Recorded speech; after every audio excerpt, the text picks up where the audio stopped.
कैसे हो सब? I hope all good. So आज हम जो चैप्टर कवर करने वाले हैं, इट्स गुड टू हैव थोड़े इमोशंस, थोड़े इंटेंस वाले, बिकॉज हम पढ़ने वाले हैं fire and ice, written by our writer Robert Frost, poet sorry. So शुरू करते हैं with our poem discussion. To start with, as you can see the background भी बहुत ज्यादा इंटेंस है। एक जगह लड़ाई चल रही है, दूसरे जगह बड़ी ठंड है, इनडिफरेंट वाली एटीट्यूड है। वही देखने वाले हैं हम हमारे पोम में। है तो बड़ी छोटी सी बट है बड़ी दमदार। तो स्टार्ट करते हैं with the first few lines. It says, some say the world will end in fire, some say in ice. From what I've tasted of desire, I hold with those who favor fire. पहले ही लाइनों में the poet says something very interesting and important. What he says, कुछ लोगों को ऐसा लगता है, दुनिया में इतने लोग हैं, कुछ को ऐसा लगता है कि जब अर्थ एंड हो जाएगा, the earth will dissolve, finish, दुनिया खत्म हो जाएगी। कैसे होगा? कुछ को लगता है फायर से, कुछ को लगता है आइस से, और पोएट को लगता है, अपना ओपिनियन है उनका, कि शायद से फायर से ही एंड होगा। अभी इतना हल्का तो लिख नहीं सकते रॉबर्ट फ्रॉस्ट, पता तो है उनका माइंडसेट। तो यहाँ comes the difficult part. When he says fire, he means something. When he says ice, he again means something. What is it? Fire का मतलब है emotion of, एक सेकेंड रुक जाओ, फायर का मतलब है emotion of desire, and ice का मतलब है द इमोशन ऑफ एनवी या जेलसी और नफरत। That is the hidden meaning. अब समझो, नाउ द पोएट सेज, कुछ लोग बोलते हैं दुनिया खत्म होने के लिए वो डिजायर या अग्रेशन है, मार देंगे इसको, खत्म कर देंगे इसको, एनिमल वाली फीलिंग, मूवी है ना एनिमल। और कुछ को लगता है जेलसी, एनवी, इंडिफरेंस, इन सब चीजों से दुनिया खत्म हो सकती है। कैसे? जब एग्रेशन है, मैंने एग्जांपल दिया एनिमल वाला, उठाएंगे डिस्का डिस्का होने वाला है। और एनवी हो मतलब जेलसी। इंडियन सीरियल्स अपना, इसने ऐसे कैसे कर दिया बिना मुझे पूछे, हाउ डेयर ही, तो वो वाली इमोशन आ जाएगी हमारे इंडिफरेंस या एनवी में। तो ये दोनों ऑप्शंस है हमारे पास कि ऐसे या वैसे दुनिया खत्म हो सकती है। अब पोएट को क्या लगता है? He feels from what he has tested of desire. उन्होंने ये अग्रेशन, डिजायर, इंटेंस, क्या बोलूं, गुस्सा, ये सब उन्होंने एक्सपीरियंस किया है। टेस्टेड का मतलब यहाँ पे ही इज सेइंग एक्सपीरियंस। तो he has experienced a lot of action, aggression from the people जिनके साथ वो काम किए हैं, या फिर यू नो ऑफिस में हो, चाहे कॉलेज में हो, जहाँ भी वो गए हैं, उनको ये वाली इमोशन बहुत ज्यादा रिसीव हुई है। तो उनका ये दृढ़ विश्वास है कि दुनिया खत्म होनी है तो भाई फायर से ही होगी, डिजायर, एग्रेशन से ही होगी। लेकिन The second stanza comes, जहाँ पे पोएट सेज, अगर एक बार में दुनिया खत्म नहीं हुई, भाई वो बहुत कोशिश किया, मार दंगा हुआ, ब्लड शेड, खून खराबा, दुनिया नहीं खत्म हुआ, दूसरी बारी अटेम्प्ट करना है, तब कैसे होगा? तो he says fire, I mean ice is also enough. क्या बोलते हैं? But if it had to perish twice, perish मतलब हो गया end, if it had to end मतलब दुनिया को सेकेंड बारी खत्म होना हुआ, I think I know enough of hate to say that for destruction, ice is also great and would suffice. तो यहाँ पोएट ये बोल रहे हैं कि उन्होंने डिजायर तो काफी देखा है, बट वो जेलसी, हेट्रेड, एनवी, वो धूम तना नाना वाला इमोशन सीरियल वाला, वो भी काफी देखा है दुनिया में। उनके साथ नहीं हुआ पर देखा है भाई। तो उस हिसाब से ही कैन से डिस्ट्रक्शन के लिए, दुनिया खत्म होने के लिए, that emotion is also enough, equally capable है दोनों दुनिया को खत्म करने के लिए। सफाइस मतलब सफिशिएंट, काफी है दुनिया खत्म होने के लिए। So that is what he says. एक इंपॉर्टेंट चीज तो हमें समझनी है, उन्होंने ऐसा नहीं बोला है कि दुनिया को मारने के लिए पहले फायर वाला अग्रेशन फिर आइस वाला अग्रेशन, ऐसा नहीं। ही सेज दोनों ही 50-50 केपेबल है, इक्वली केपेबल है, ये चीज प्लीज याद रखना। बहुत लोग गलत लिख के आते फिर बोलते मैम गलती हो गई, मार्क्स चले गए। मैं नहीं सुनने वाली, फिर मत बताना मैंने नहीं बोला था, याद रखना। तो चलो, इतनी सी ही है हमारी पोम, जस्ट दैट। लेकिन एक और वेरी वेरी इंपॉर्टेंट थिंग जो हमें समझना बहुत जरूरी है एग्जाम पर्सपेक्टिव से कि मार्क्स आएंगे, वो क्या है? वो है हमारी थीम। थीम भी सेम चीजों को लेके है जो हमने पोम में डिस्कस किया, लेकिन कौन से वर्ड, कौन से शब्द यूज करेंगे आंसर में ताकि मार्क्स ना डिडक्ट हो हमारे। तो हमारे हुए negative emotions of human being is destructive, desire, hatred, jealousy, intense passion, aggression, all these are capable of putting an end to the world, and there is a big need to control the negative emotions in this world. जैसे आपको ये वाली दिख रही होगी ना, वही है।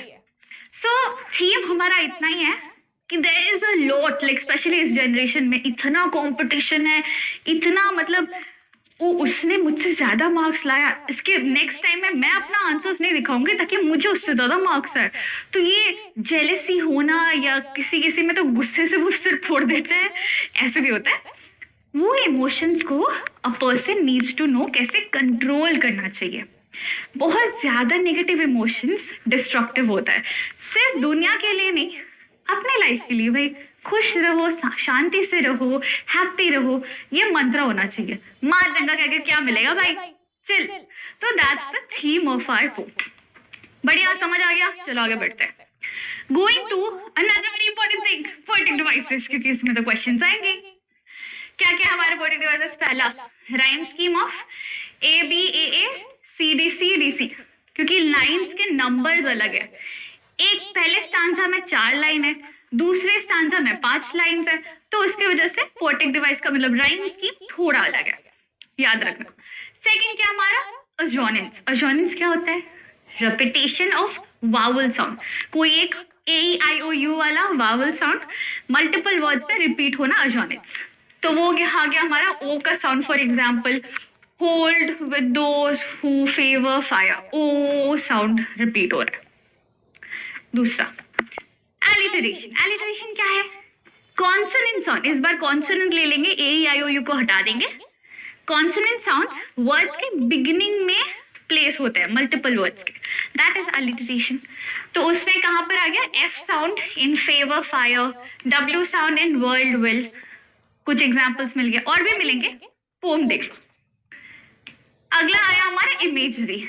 ये तो हम पूरा ही इमेजिन कर सकते हैं पोम को कि how will the world and in fire. अगला आया हमारा इमेजरी। ये तो हम पूरा ही इमेजिन कर सकते हैं पोम को कि how will the world and in fire, how will the world and in ice. इस पोम को अगर आप लिटरल टर्म में लेते हो, लिटरल टर्म मतलब क्या? जो लिखा है अगर उसी को समझ के पढ़ते हो, उसमें भी आपको एक चीज समझ आएगा कि आग से कैसे दुनिया खत्म होगी। भाई volcanic eruption, forest fire, fire से होते हैं ना सब। तो अगर in those ways you are considering, तो इमेजरी का यूज कर सकते हो। You can imagine how the world is ending, हर जगह फायर ही फायर एवरीवेयर। और अगर आइस का भी सोचो, आइसबर्ग हो गए, पूरा दुनिया जम गया वगैरह वगैरह। So in both the ways you can imagine with imagery. आते हैं हमारे नेक्स्ट में एनाफोरा। एनाफोरा क्या होता है? मल्टीपल लाइंस सेम वर्ड या सेम फ्रेज से रिपीट होना एनाफोरा है। यहाँ पे फायर सम से इन आइस, हमारा पहला ही दोनों जो लाइन है पोम का स्टार्ट ही होता है सम से। सो वो रेपिटेशन हमारा बन गया एनाफोरा। Next is personification. कौन से नॉन ह्यूमन चीज को ह्यूमन क्वालिटी दिया जा रहा है? भाई देख लो, कहा गया? Fire being capable of destruction. कौन तोड़ सकता है? ये पेन इसको कौन तोड़ सकता है? Human, right? सिमिलरली फायर को यहाँ पे केपेबिलिटी दिया जा रहा है डिस्ट्रॉय करने का, तो that's a type of personification. Even ice के लिए भी ये एप्लीकेबल है, ठीक है। सिंबोलिज्म। सिंबोलिज्म का क्या मतलब होता है? कोई एक चीज को दिखा के कोई आइडिया को प्रेजेंट करना। Like for example, white colour दिखा के मैं पीस प्रेजेंट करी हूँ, रेड कलर दिखा के डेंजर, प्यार। ये एग्जाम्पल्स है, ठीक है। यहाँ पे कैसे सिंबोलिज्म है?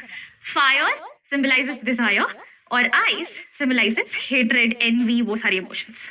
सो ऐसे हो गए हमारे सिंबोलिज्म। नेक्स्ट आता है metaphor.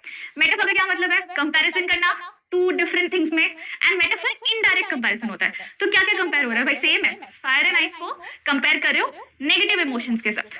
That is an metaphor. Next last two, antithesis, two opposite things, fire and ice. Antithesis का मतलब क्या है? दो अलग अलग कॉन्सेप्ट्स को एक सेंटेंस में साथ में दिखाना. फायर और ice, complete poles apart concepts को साथ में एक सेंटेंस में दिखाया हमने टाइटल में. And the last one, which is consonants. Consonants क्या है? Alliteration का चचेरा भाई. Basically, when you are repeating another consonant sound in multiple words, and इसका placement नहीं होता alliteration जैसा कि alliteration में सिर्फ starting में होना चाहिए, ये कहीं भी हो सकता है word में. कहाँ है?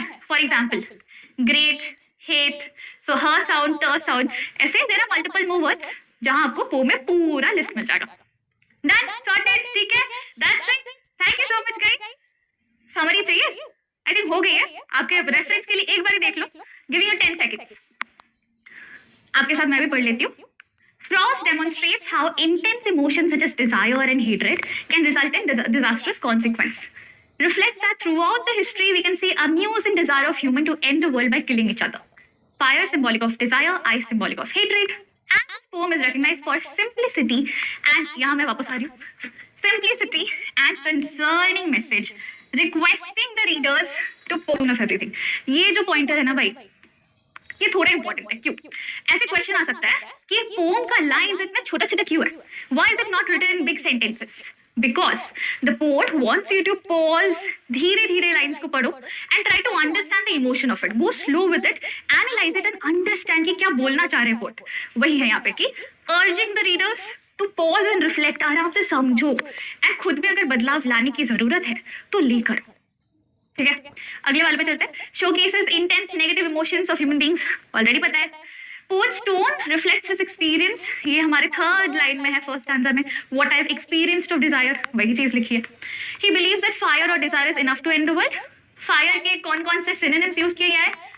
सम वर्ड्स, जैसे कि आपको आंसर लिखने में इजी हो इसलिए मैंने यहाँ पे कुछ वर्ड एग्जांपल्स दे दिए.